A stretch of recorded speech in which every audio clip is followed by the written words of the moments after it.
Today's guest is someone who didn't just climb the corporate ladder. He stepped off it completely and built his own stage. Julian Placino spent years in the trenches of corporate HR, hiring hundreds of people and learning what really makes top talent stand out. But he didn't stop there.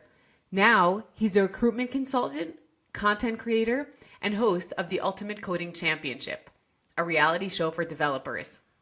In this episode of Second Chapter Careers, we talk about why resumes aren't enough, how storytelling builds careers, and why betting on your personal brand isn't optional anymore. If you've ever wondered how to get noticed, get hired, or get out of your own way, this is the episode to play on repeat.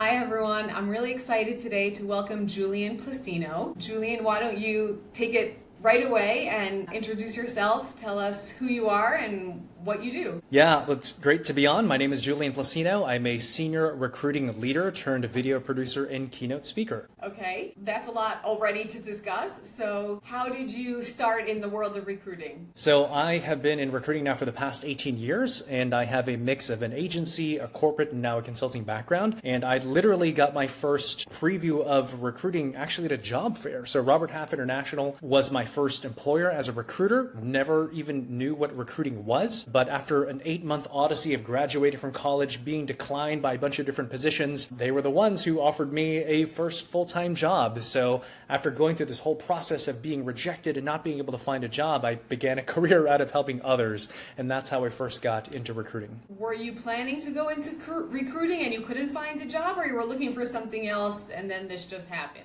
I don't think anyone who ends up in recruiting ever sets out to be in recruiting, but I'm glad I was able to find a kind of a discipline that was tailored to my particular natural strengths. But no, I was a marketing major when I graduated from college. Didn't really even know what that meant. I just knew I wanted to enter into business somewhere, somehow. I learned a very important lesson at the beginning was that the market, it doesn't seek generalization, it seeks specialization. And in the beginning, I was trying to be sort of everything to everyone, didn't have a focused search. I was just wanting to be something. But throughout that process, I gained that clarity of that to be able to find something that you want, you got to know what you want.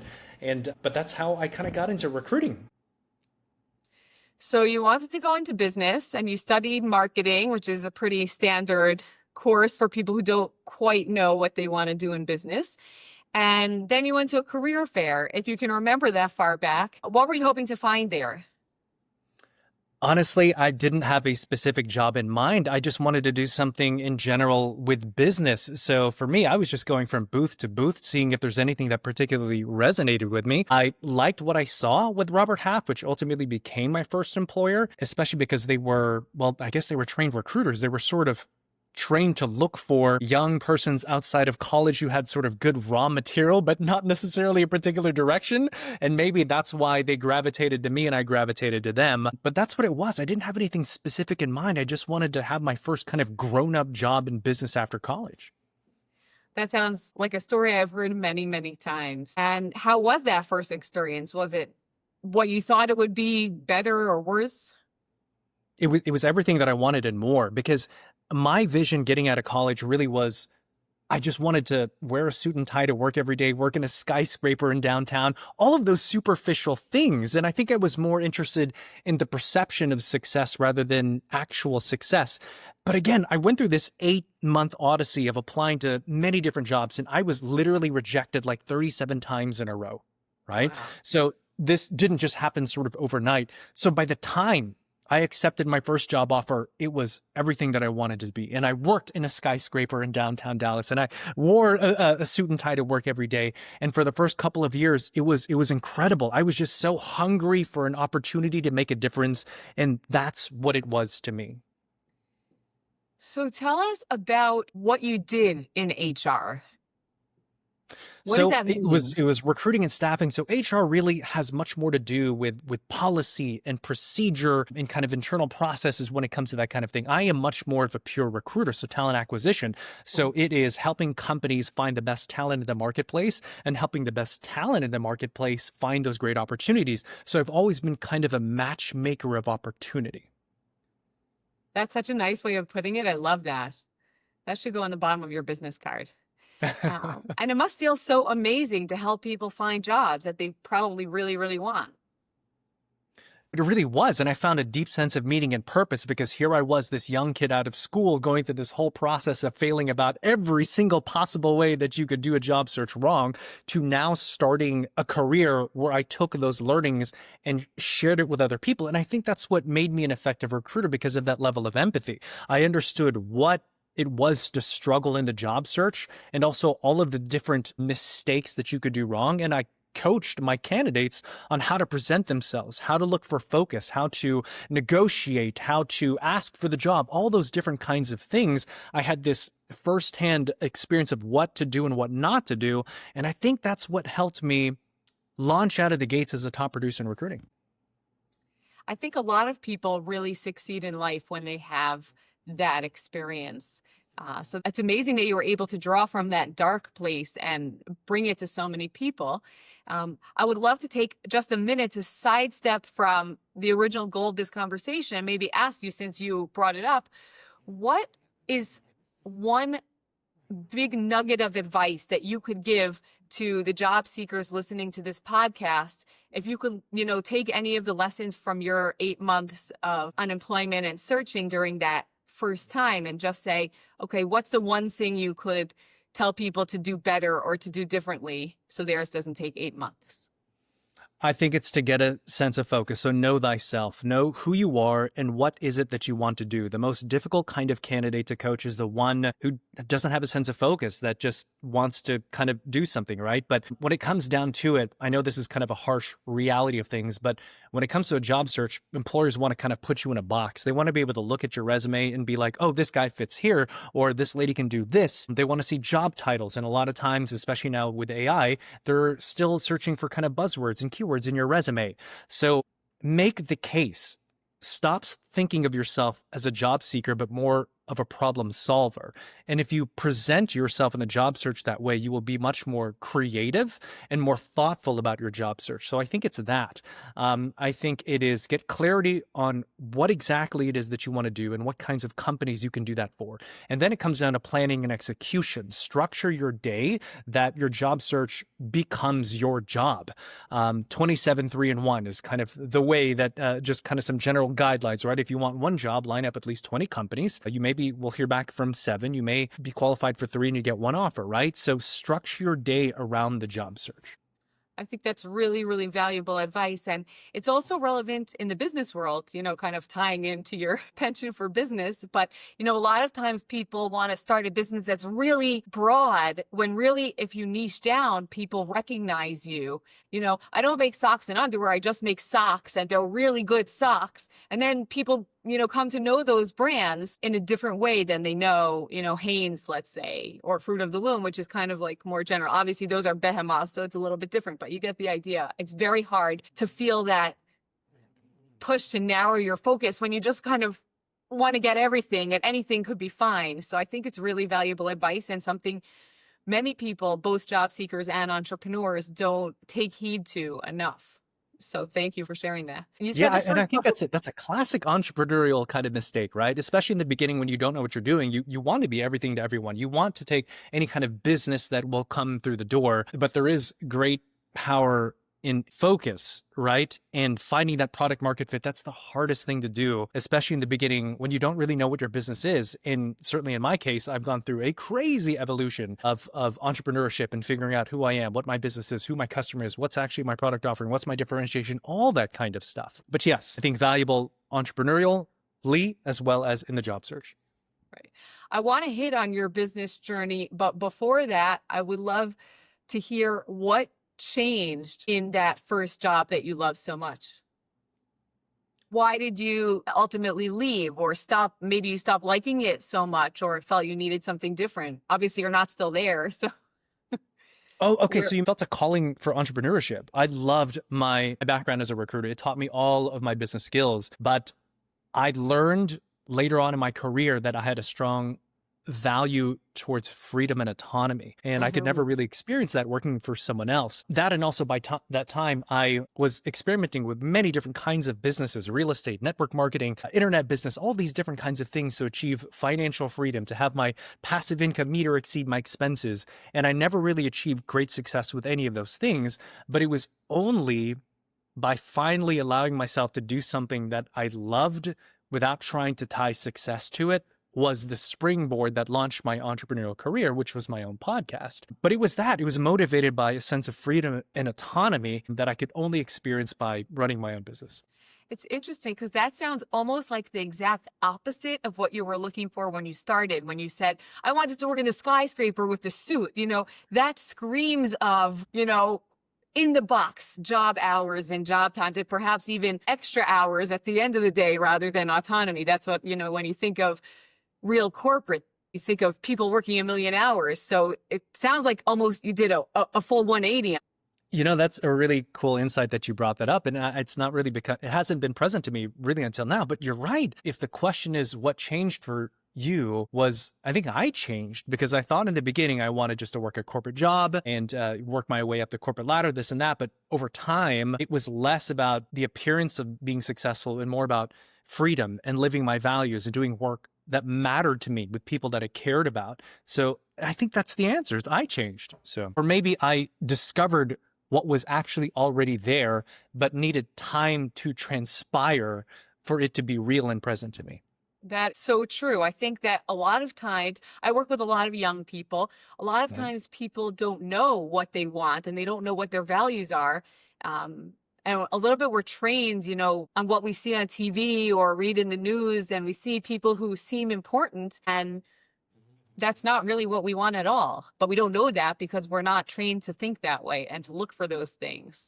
And society sometimes even tells us that, that's the way to go. That's the definition of success. And it's not really like that, I think. No, 100% I agree. And I don't know your thinking of this. And my thinking is, I don't know if you choose your values, they kind of sort of feel like they're just there, but you don't know they're there until you start bumping up against experiences that are contrary to your values, right? So I think figuring out your values is kind of a byproduct of doing a bunch of different things and then getting confirmation internally of, oh, this is right, or, oh, this is not my thing, right? But once you are clear about what your values are, then you can make much more clear, authentic, and powerful decisions because you're not confused by everything. It acts as a kind of a GPS of what is right for you and what's not. Absolutely. So was there something along the line working in HR that ultimately ended up to be contrary to your values, or you just became more aware of your values during that time? So I did.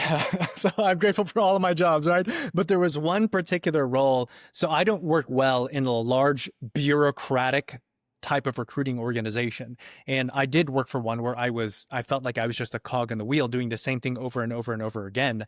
And that was such a painful experience that it launched many different small businesses that I was like side hustling and trying to figure out who my entrepreneurial identity was. But if there was one kind of seismic experience, it was that I hated that job, that I was willing to do everything and anything that I could do outside of the hours of working that job to find my way free of it.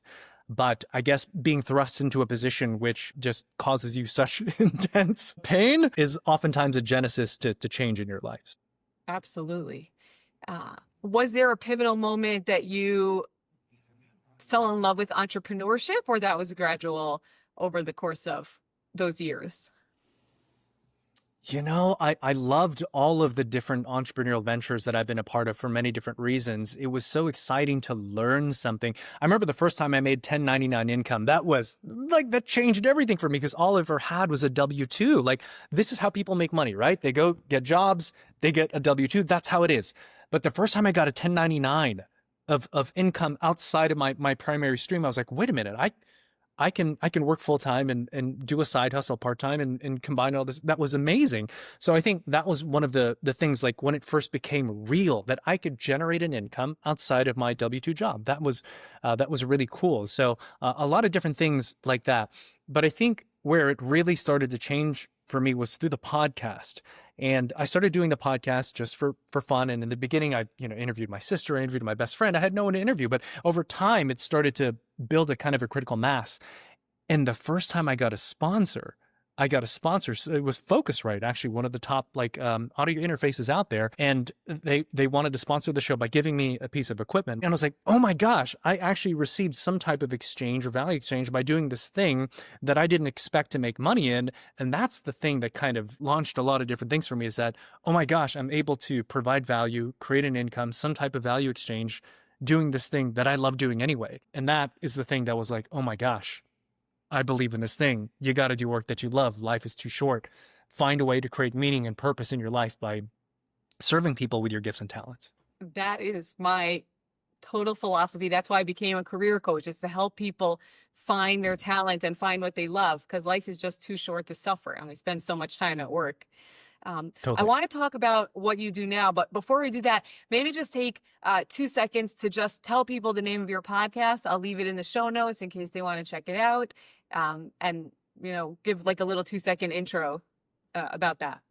Yeah, sure. I appreciate that. So the name of the podcast is Pathways to Success. You can check it out on all the different channels out there, iTunes, Spotify. You can check it out on the website as well. That's julianplacino.com/podcast. And I've interviewed company founders, CEOs, New York Times bestselling authors, TEDx speakers, a litany of incredible leaders sharing their advice on how to achieve success. Okay, great. Okay, so tell us then, what do you do now? Now, so I have kind of a few different buckets of where I sort of spend my time. So at my core, it's a recruitment consulting company. So I do strategy consulting for organizations that are looking to attract and recruit top talent. And I do that through a program that I invented. I invented a program called, I call it my recruitment masterclass, basically helping companies create a culture of recruitment, which is the ultimate recruiting strategy that exists, to operationalize your existing staff to go out and find new staff. The second piece of that is a video production company grew out of my recruiting consultancy, because one of the big things that I sort of became known for in the recruiting world was building a brand. So not just building a brand around their recruiting team and their employees. Ultimately, a lot of my clients started asking me to produce the content for them. And that's how a video production company grew out. So now I produce videos, branding content, recruitment marketing content. And perhaps the biggest thing that I've done is I produce a reality show coding competition called the Ultimate Coding Championship. It's like Iron Chef, but for software engineers. So kind of one thing led to another. But yeah, that's what I do. Kind of a mix of a recruitment strategy as well as producing content. So video production.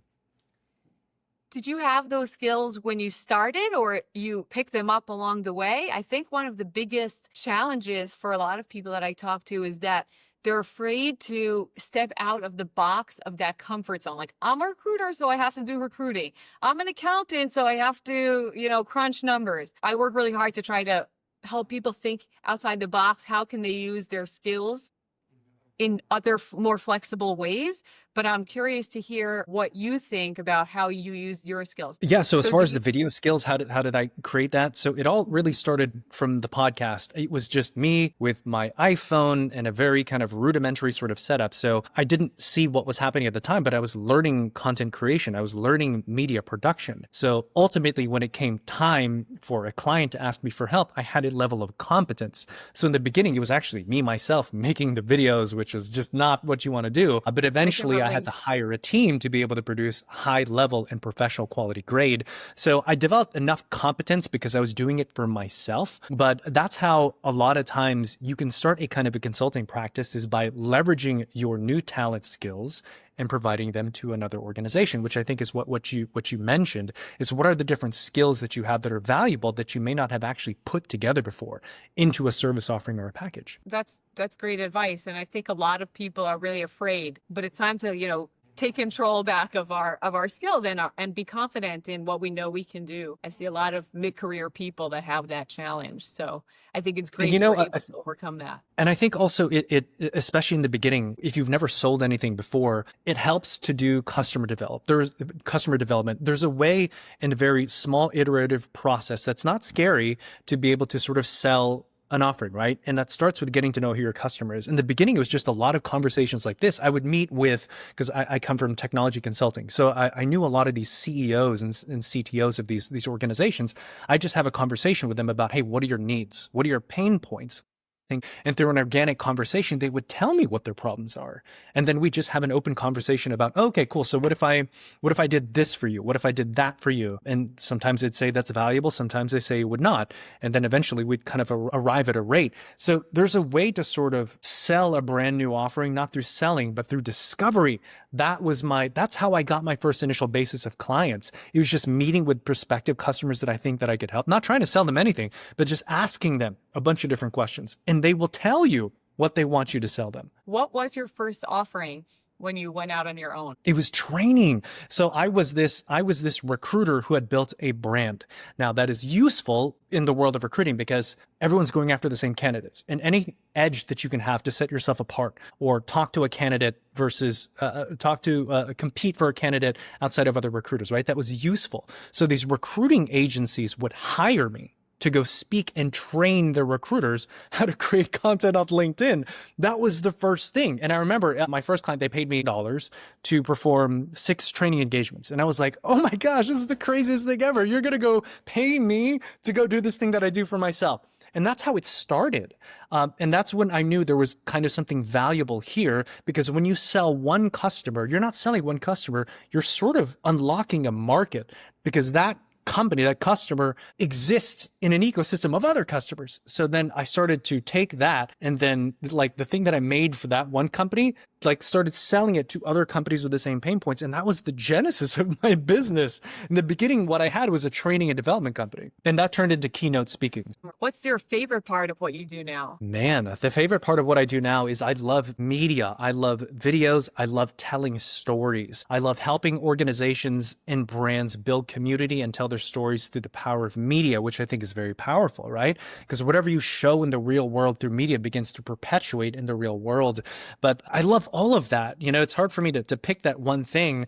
But I go back to media because I've always loved videos. Ever since I picked up my first high camcorder when I was 12 years old, I was enamored by how turning on the camera would change everyone's behavior in the room. And then eventually parlaying that into my business, I was like, oh my gosh, like with the reality show, being able to bring together these Fortune 500 CTOs, these incredibly talented software engineers to be in this little thing that I created, it's amazing. And doing it in a way that benefits the community and the persons in the content. So I really love the video storytelling that I do right now. I feel like that about the podcast also, actually. So many people ask me, why did you start a podcast? And I say, because when you read stuff on the internet these days, you don't know if someone with a brain actually wrote that or if it was just, AI generated. When you have a real conversation with someone, you're really telling their story straight out of the horse's mouth. And there's no way to replace that ever. Not the best editing in the world. I mean, maybe one day, but not today. I have to agree with that, because I think the more AI begins to perpetuate, the more real things like this become valuable, whether it is a virtual experience or an in-person experience, and also why the specific kind of content I do is unscripted, so like reality TV stuff, right? Because if you look at now, even AI can create these very beautiful animations. You can tell an entire story, right? But nothing is ever going to replace this conversation that you and I are having. Because if this was all AI generated and people found out it was AI generated, you would lose trust, you would lose credibility, people wouldn't buy into it. Want real connection. And that's why I love this genre of unscripted. And I think it makes a lot of sense. Yeah, especially as AI begins to take over this world. You know what I mean? So yes, absolutely. Yeah, it's awesome and frightening all at the same time. And I fluctuate between loving it and hating it pretty much every 5 minutes. Let's talk about the reality TV. How did that get started? So that started from one of my video production clients. So I work with a lot of technology consulting companies, and one of my clients was a company called Headstorm. And Headstorm actually funded the reality show because my concept for the show, it overlapped with one of their mission objectives. So technology consulting companies, they want to work with and get to know very high level executives. So my value proposition for the show was 3 new judges, 3 contestants every episode, right? So it all started with a hypothesis was, could we use the value proposition of a show to bring together the technology community? And it did, and it worked very well. But that was kind of the genesis of it. And then it turned into this whole other thing that started to acquire sponsorships. And we have this great pipeline of future technology executives who want to come out and do the show, because the spirit of it really is to strengthen and grow the technology community through healthy competition community events, to inspire the next generation of innovators to positively shape our future, and to showcase AI and technology as a force for good, because each episode is actually a use case of how technology can positively shape the world. I love how I can practically feel your values oozing out of that, even though I haven't actually seen the show. And it's so refreshing, because these days, you know, especially when the job market is so tight and everything's so cutthroat, it's nice to feel like, you know, building something, even when there's competition, because there's always going to be competition, but that it's done with a greater purpose, I think is a beautiful thing, you know, and you've clearly built a lot and done a lot, which really, you know, again, goes back to that issue of pulling your values into your work, which is amazing. And I think purpose is a good word. And I think sometimes it can be lost as a cliche or a platitude of some sorts. But whenever you are able to connect deeply with whatever your purpose is, and that's different for a lot of different people, it sort of gives you that fire to continue when it's going to get hard, because it is inevitable. If you are pursuing a dream, a passion, a career change, you will suffer. You will experience adversity and rejection and failure over and over and over again. But if you know what your purpose is, if you're clear about the impact that you want to make in this world, it becomes this endless well of inspiration and fortitude to continue to move forward when things get hard, because they will. I can practically envision your next career as a motivational speaker.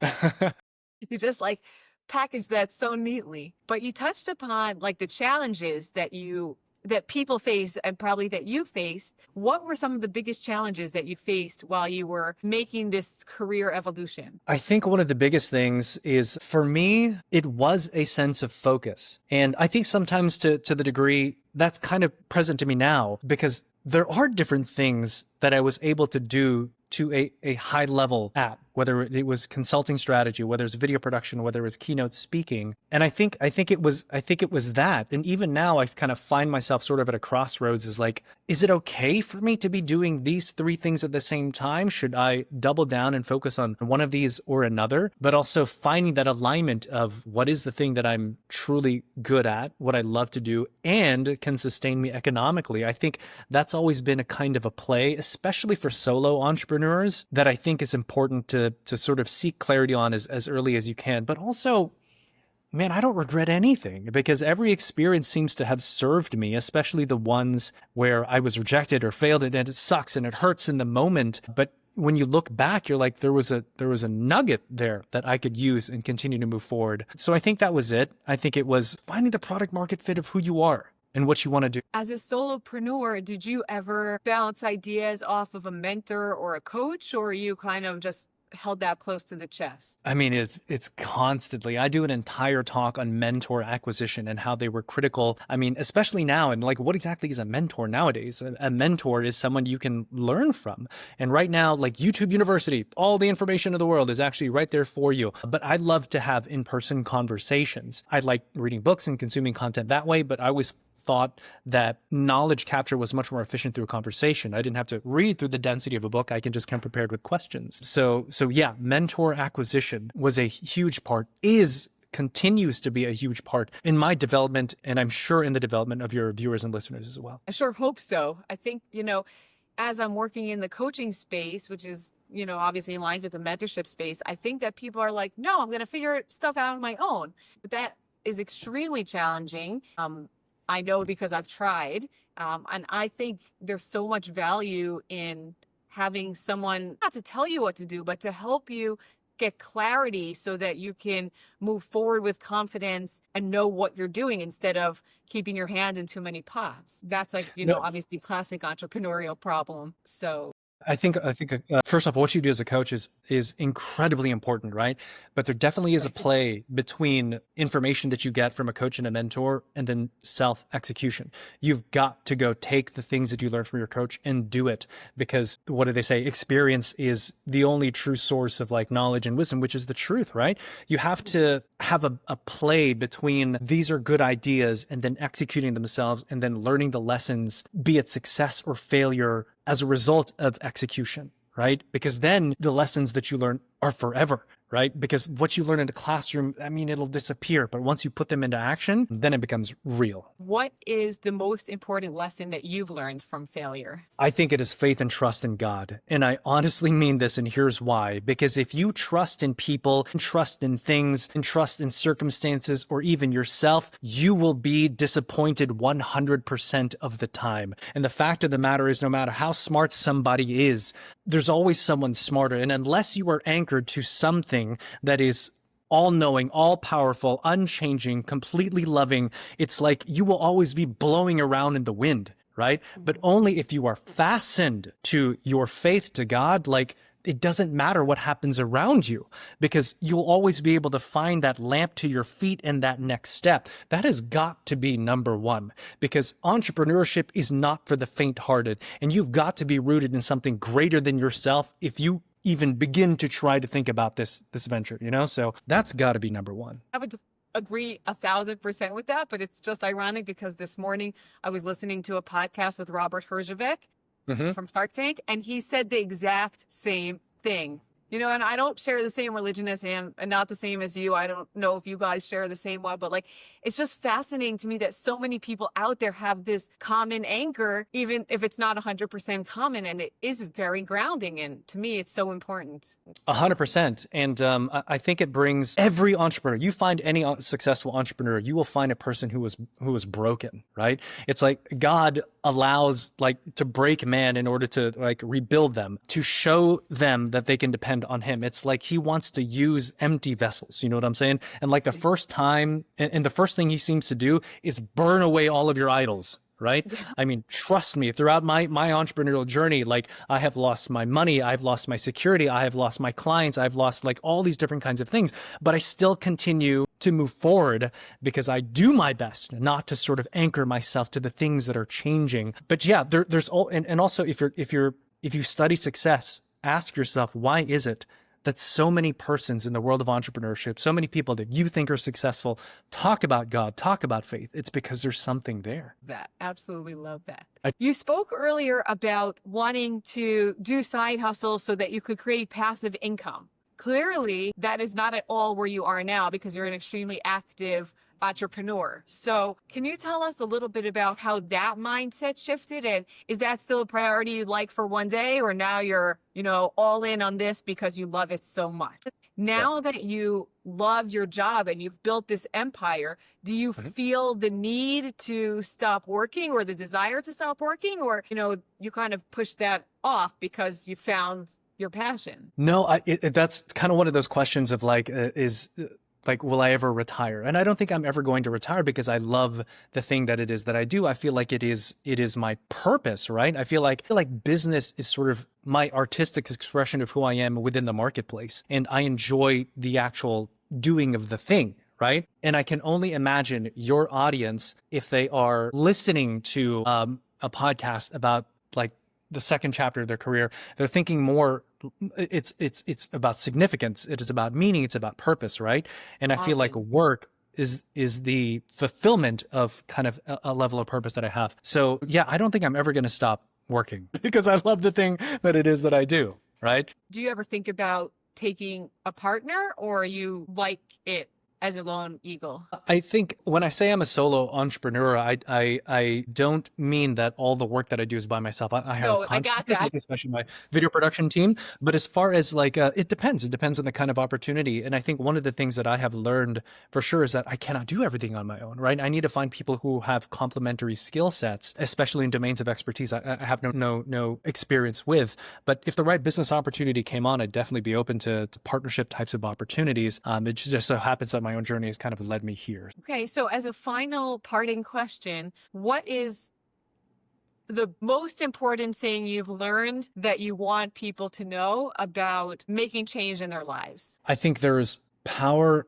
in surrender and stillness. I think when you find yourself at a very challenging time in your life, you have a tendency to try to work and to strive your way out of it. When I feel like God may be calling you to just be still, ask, discern, and listen to what comes to you in the silence. I think we are often tempted to thinking that we are in control of our circumstances and that the way out of it is to be busy and to work and to strive, when sometimes all you need to do is to be still and ask for God's help. Signs. I think that's where a lot of people fall off, is that the signs are there, but we don't see them in the moment. Sometimes we see them later on.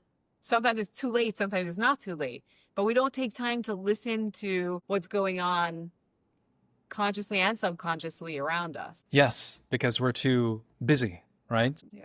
Thank you so, so much. That was really inspiring and fascinating. And I wish you lots of success. And also just give us the name of the show, and I'll also put that in the show notes. Yeah, sure. The name of the show is Ultimate Coding Championship. You can also just connect with me. I'm most active on LinkedIn, and my website is julianplacino.com. Thank you so, so much for your time and for your insights. I really appreciate it. I'm sure everyone else will too. I really enjoyed it. It was great to be with you and your audience.